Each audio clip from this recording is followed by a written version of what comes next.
Goeiemôre vriende, hier so op 'n nuwe week. Dit is vandag die 9de Maart 2026. Mag julle 'n wonderlike week hê. Ek bid vir julle sommer ook alle sterkte toe vir die week, vir die uitdagings wat daar is. Maar ook die groeigeleenthede wat daar is, né? So kyk, ons so 'n week wat voor 'n mens lê is eintlik 'n wonderlike voorreg. En ons gaan dra dit aan die Here op en sê Here, help ons ook om hierdie week die regte besluite te neem. Ook in hierdie lydenstyd, want ek en jy is in lydenstyd, né, wat oploop na die goeie Vrydag toe. So kom ons raak net so vir 'n wyle stil.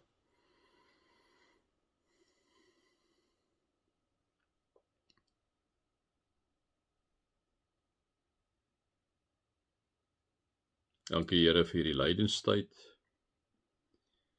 Here, waar ons saam ietsie van die lyding probeer ervaar wanneer ons sê koffie opgee op 'n middagete of 'n koffie heeltemal opgee in hierdie 7 weke wat opbeweeg na u kruisiging en opstanding toe. Of ons gooi die suiker in ons koffie, Here, of wat ook al. Iets wat ons opgee wat vir ons belangrik is om 'n bietjie bewus te wees in hierdie tyd van dit wat waardeur u gegaan het. Dankie Here vir u liefde en u nabyheid. Amen. Vriende, mag daar vir julle genade en vrede en oorvloed wees, omdat julle God ken, Jesus ken en die Heilige Gees ken. Vriende, ons is nou by die eerste brief van Timoteus. En baie interessant, vriende, 1 en 2 Timoteus saam met Titus vorm die sogenaamde pastorale briewe in die Nuwe Testament. Dit is 'n brief wat Paulus spesifiek vir iemand geskryf het. Nee, hy het nie 'n gemeente gedagte gehad. Hy skryf spesifiek vir daai persoon, hè. Nou wie was Timoteus, vriende? Ek so 'n bietjie gaan kyk weer. Dit was 'n jong medewerker van Paulus gewees. Hy was van Lystra afkomstig. Dis die hedendaagse Turkye.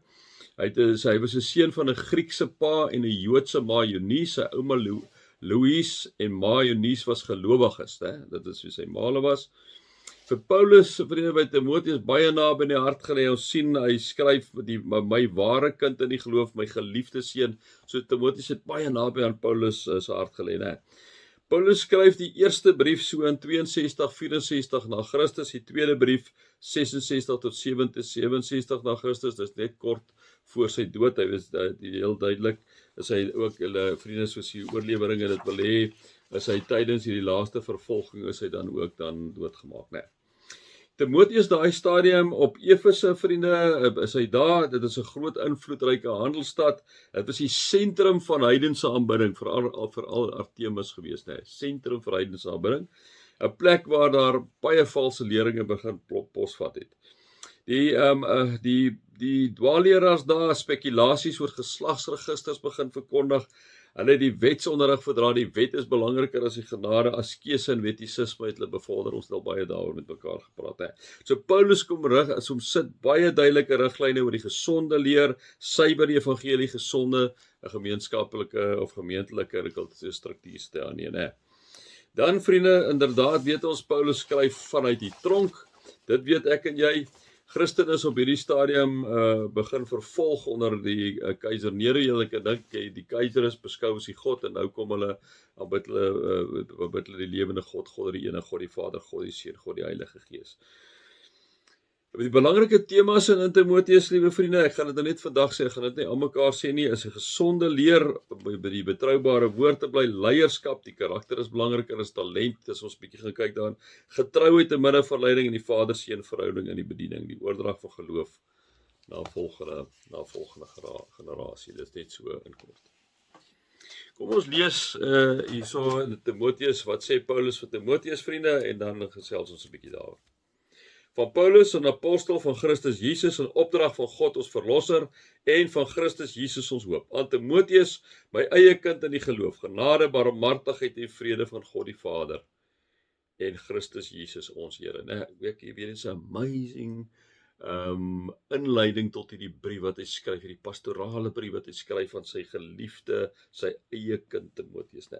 Dan sê hy: Soos by my vertrek na Macedonië toe, dring ek nou weer by jou daarop aan om in Efese te bly. Dit is kom ons sê, dit is in Efese.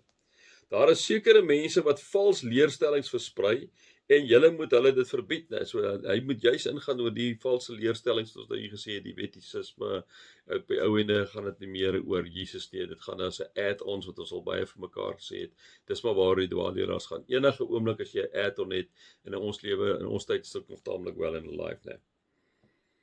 Hulle moet hulle nie met verdigsels en eindelose geslagsregisters besig hou nie. Sulke dinge gee eerder aanleiding tot twisgesprekke as wat dit die vorming bevorder wat God deur die geloof gee, né? So ons het so besop kom sê Paulus vir die mense, jy nie in konflik die hele tyd met mekaar is met 'n klomp nonsens aan die kant nie, want op die ou ende bevorder dit nie die vorming wat God besig is mee te doen nie. Luister wat die mense sê, probeer dit besleg, maar moenie in redenasies betrokke raak, jy's net nie die moeite werd nie. Die doel van hierdie opdrag, sê Paulus dan nou vir hulle, is om liefde te wek wat uit 'n rein hart, 'n goeie gewete en 'n opregte geloof kom, né? Hierdie wat hy kom sê, maar moenie by twisgesprekke betrokke raak nie. Vriende, ek sê nou vir julle, as jy in 'n gemeente, enige gemeente waar daar begin twisgesprekke kom, dan gaan daar nie meer veel aan die gemeente nie. Dan is jou Satan en die duiwel baie tevrede met daai gemeente. Daarom kom sê hy vir hulle, vir hulle, hoor hierso, julle moet liefde daar moet liefde wees.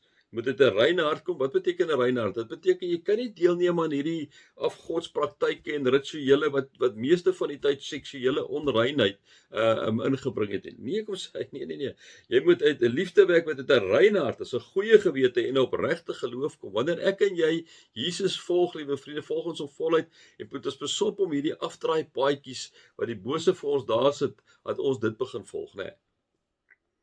Daar is mense wat hiervan afgedwaal het en in vrugtelose gepraat verval het. Dit is die ander ding, as jy, ons sien nou die afgelope paar jaar, baie van hierdie vrugtelose gesprekke, sommer in die media gesien, van teoloë wat se koppe begin uithak ook, as van die ouens wat se koppe uithak, dit is so. Mense se koppe wat uithak, oor al die grense hier, maak nie saak op wat se kerk die denominasie dit is nie. Koppe kyk. Daar is mense wat hiervan afgedwaal het en in 'n vrugtelose gepraat verval het. Hulle wil leermeesters in die wet wees, maar hulle verstaan nie hulle eie woorde of die dinge waar hulle so selfverseker praat nie.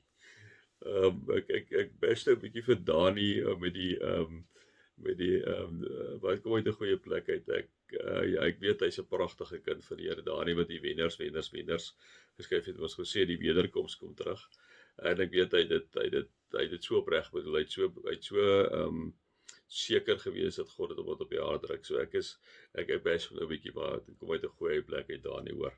Ek weet jy's 'n pragtige kind van die Here. Maar ons moet maar so 'n bietjie met mekaar spot ook oor stommiteite wat ons so af en toe aanvang, né? So baie keer kan mense selfversekerd goed sê, ook oor die Bybel, liewe vriende. Ek het al mense oor praat oor Openbaring en dink ek sal nie so voortvarend wil wees as jy is. Maar hulle praat met soveel selfversekerheid. Hulle gaan vertel vir mense die goed wat daar staan en hulle sê vir mense dit is hoe dit gaan gebeur en dan gaan dit vir my baie keer daar dat nie meer gaan oor die Here nie. Gaan oor daai ou. Daai self ek kom baie vinnig op die voorgrond. Dat ek is al so belangrik. Mense moet baie besop. Die dwaalleraars moet baie besop. In ons tyd ook baie besop. Ek sê altyd weer die manne met die lang skoene, groot belde en groot horlosies aan. Vriende wat dan nou net belangriker as belangrik is. Hulle is al bodyguards by hulle. Maar julle weet, something's wrong. Ons weet dat die wet goed is as 'n mens dit op die regte manier gebruik. Nou, hierdie ouens het 'n verkeerde manier gebruik. Wat het hulle gedoen? Hulle het gesê, as jy nie hierdie wettiese reëls nakom nie, kan jy nie 'n kind wees van die Here nie. Dis eenvoudig soos dit. Maar nou kom sê hy, as jy die wet doen, omdat jy dankbaar is vir wat God in Christus reeds vir jou gedoen het, dis mos waar, né? Dit is mos te waar.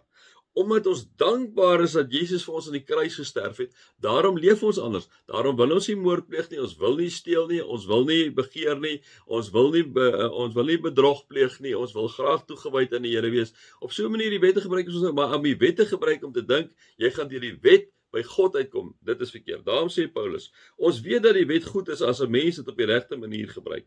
'n Mens moet onthou dat die wet nie vir die wetsgehoorsame bedoel is nie, maar vir die mense wat hulle nie aan die wet en orde steur nie, goddeloses en sondaars, mense sonder eerbied vir wat heilig en gewyd is, die wat vader of moeder doodmaak, moordenaars, ontuchtiges, mense ontvoerders, leenaars, die wat myn-eed gepleeg of enigiets anders doen wat met die gesonde leer in stryd kom, kom sê hy. Die wet is daar, liewe vriende, wat ons baie keer vir mekaar as gelowiges daar moet sê, om net weer te herinner, dis die veilige pad wat God daar vir ons ook kom neersit, né? My 5 sent vandag, mag julle God se liefde ervaar, sy genade en sy teenwoordigheid. Amen.